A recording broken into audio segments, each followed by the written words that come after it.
Welcome to our second lecture series of coping skills with cognitive loss or impairment. We have expert Suresh Kumar M.D., double board certified neurologist and director of Headache, Traumatic Brain Injury, and Cognitive Research Institute. Dr. Kumar has researched and presented this pilot study on individualized cognitive training in national meetings. He has developed Regain Memory 360 treatment, protocol, and approach to patients with memory loss. At present, his patients with memory loss are undergoing online cognitive training in the comfort of their homes with life integrated computerized cognitive application. Dr. Kumar, what is the most important step of cognitive training?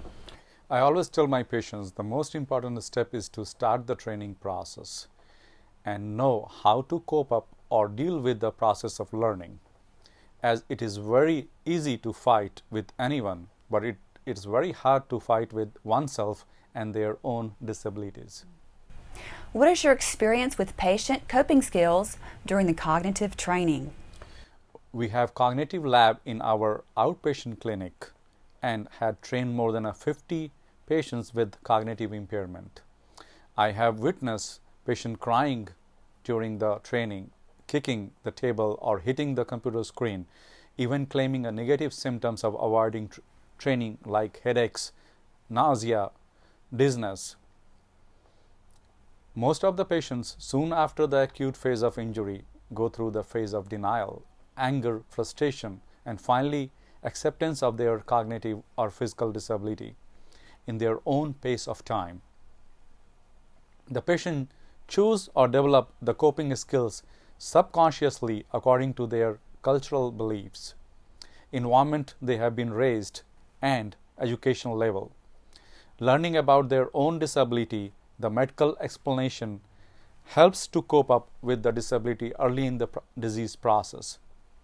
All the coping skills we will discuss here are acceptable within the normal limits of human nature. Most of the patients with the cognitive disability start to develop compensatory lifestyle by using smartphone gadgets, making lists, and even creating a strict defined routine they follow. How important is family education and participation in the patient's cognitive training? Traumatic brain injury rehabilitation or acquired brain injury focuses on redeveloping language skills, reteaching patients how to develop and maintain complex social relationships, reteaching patients how to interact at work and other public environment. Also retrain the brain to form short-term memory and ultimately a long-term memory. Family education is one of the most crucial part of the cognitive therapy. Family of the TBI patient should know as much as possible about the condition so can treat and help patients cope up with the acquired cognitive deficit. Family support is a part of the cognitive therapy because they have ability to help or stimulate the brain with the past memories. The family can help provide continuous brain stimulation with affection. What would you like to see caregivers understand about the role they play in the patient's training? I have worked with traumatic brain injury patients and family for more than 5 years and witness miracle almost every day. It may take weeks, months, or in some cases 2 to 4 years with fully regain of equilibrium. Sometimes friends and family may push patients to say get over it before the patient with the brain injury is ready. The family or friends should understand that such responses are not helpful right now. Studies show that the patient may have some recovery up to 3 years after traumatic brain injury. In patients with the neurodegenerative disorder such as dementia, patient participation in a daily chores by checklist or activity of cognitive training decreases the isolation of the patient with dementia and keeps the brain stimulated. Completing a simple chores in the house may help the patient at home and can redevelop the sense of praxia of sequential task and relearn daily routine.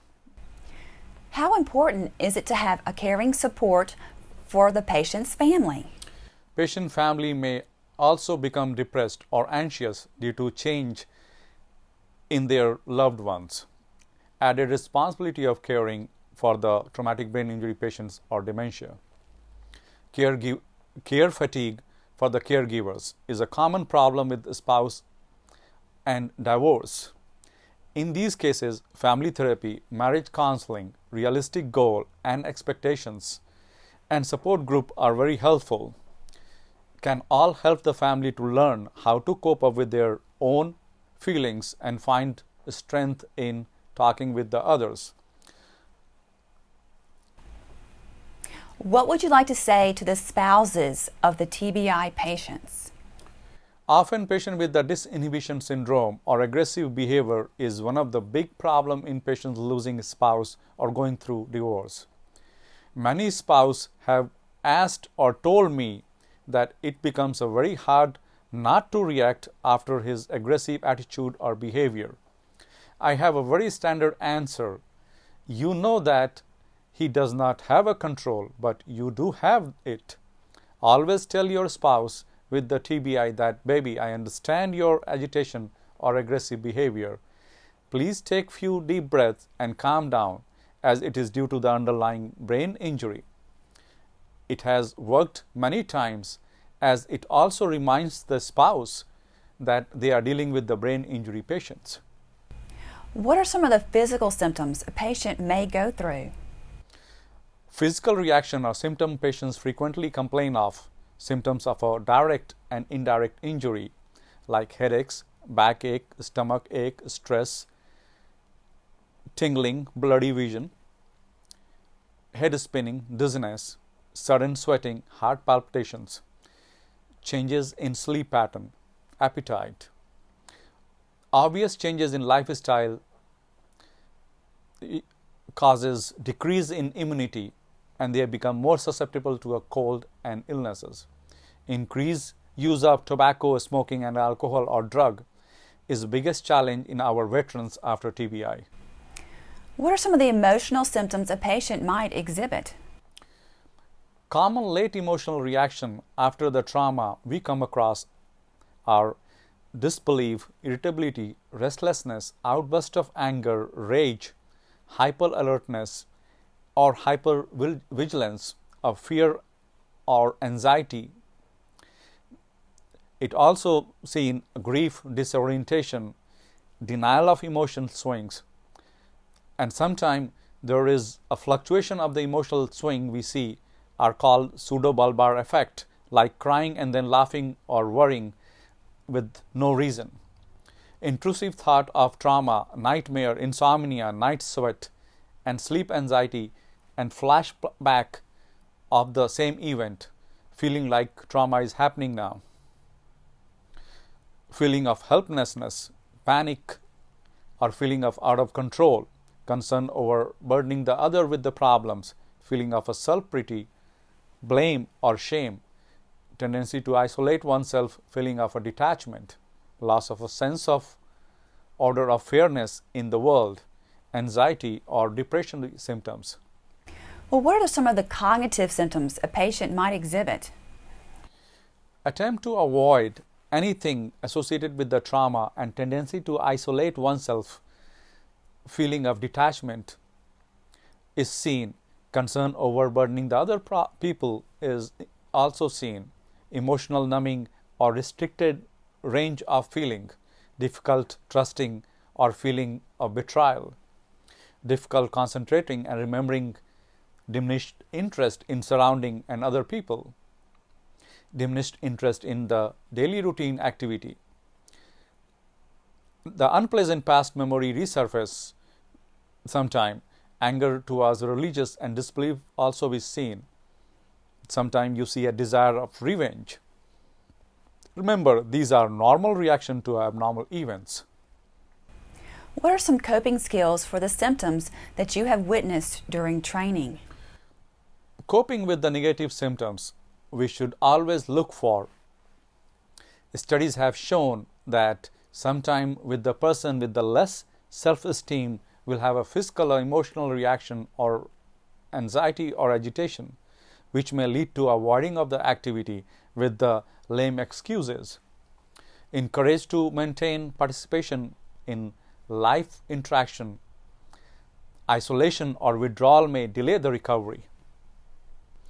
Cognitive coping is another kind of coping. A person with acquired brain injury may indulge in searching internet for their disability or symptoms.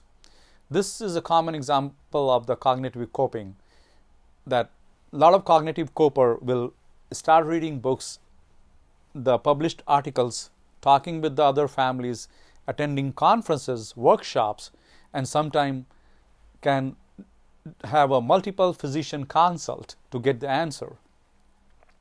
The other kind of coping is a physical coping. Many people find exercise reduces their stress and tension. It may be as simple as walking, jogging, aerobics, to excessive cleaning house, eating and cook, listening to the music. Sometimes include muscular relaxation with the heavy muscle exercises, breathing exercises, to as simple as meditation. Swimming, stretching, yoga, prayer, listening to a quiet music, spending time in the nature. Advice after TBI is always start an exercise program after consulting your physician. Exercise can improve self-esteem and help people feel that they have some control in their lives. Another coping skill is a distraction coping. It has been well described. Increasing positive distraction activities such as positive recreational or work activities, artistic endeavor, having a new hobby, or music or creative writing, sometimes blogging or creative painting art. Family should encourage of any new hobbies or friendships. More indoor or outdoor activity depend on their patient's tolerability. Self-esteem booster coping skills. Volunteering in the community. It's important to feel like you have something to offer to the others. That makes the patient feel they are making a contribution to the surrounding. Does a patient's psychological disposition or spiritual belief in God play a role in coping skills? Another kind of psychological coping is described where patient with the acquired brain injury may use the internal positive thoughts. Example are individuals who count their blessings. Take it one day at a time and focus on improvements and hope. Some take up cause for a prevention or public awareness programs to find a cure. It is not uncommon that I have seen some of my patients changes their profession or job to get involved in the field of traumatic brain injury awareness or join and serve the Brain Injury Association. The other coping skill is a spiritual coping. Belief in a higher power brings the great comfort to many. Frequent visit to a church, asking God for blessing. The patient may talk to clergy, read religious books, inspirational stories, or meditate, may participate in yoga. What are some routine life changes that are helpful to the patient and their family while undergoing cognitive training? Helpful coping strategies. Mobilize a support system. Reach out and connect with the others, especially those who have had a shared same experience or a stressful event. Talk to the traumatic experience with the empathetic listeners. Cry is normal sometime. Maintain a balanced diet and sleep cycle. Avoid overusing stimulants like caffeine, sugar, or nicotine. Proactive response towards personal and community safety. Organize or do something socially active. Writing about one's experience on Facebook or social media in detail just for yourself or to share with the others is also seen. What are some coping skills you recommend for the patient during their cognitive training? The beginning of the training sometimes leads to an anger, frustration due to a cognitive deficit, or feeling of self-pity. Remember, we are making you practice on a training module to help decrease the deficit we have found after standardized testing on you. Use breathing exercise or deep breathing when feeling any of the physical reactions we talked about. Do not pay attention to the clock or cover the clock. It may increase the anxiety or frustration. Low score do not mean anything in just beginning. Just as you do not weigh yourself every day when you are on a weight losing exercise program. It is similar in a brain training with the scores. We have designed the practice for a person with the acquired cognitive deficit. Set reasonable example for each day for practice. We recommend start a 30 minutes of training first week after frequent breaks is a good strategy. We recommend a maximum of 1 hour of practice every day after 1 month of training program. Changes to a 2 or 3 different cognitive module or domain for training every 20 minutes to prevent from getting bored or burning out. Some of the training is in game mode and will keep you entertained but still stimulates the brain cells. These are a small achievable goal, increase your sense of accomplishment and coping capabilities with training. Insufficient sleep or non-refreshing sleep affects your cognitive training and score. You may have to talk to your physician about it. Dr. Kumar, what do you do in your clinic to cope with patients who have such a serious condition? My patient comes from all over the 200-mile radius, Arkansas, North Louisiana, and Texas. Especially the patients from a rural area will tell me they have CRS. I have eventually found out the CRS is cannot remember a shit. And when I ask them the question, when did you had the bowel motion? The answer I get, no sir, I do not remember. So I cope up with the humor. That's my way of dealing with this condition. Thank you, Dr. Kumar, for giving us such a comprehensive outline of coping skills with memory loss. This concludes the second part of coping skills with memory loss.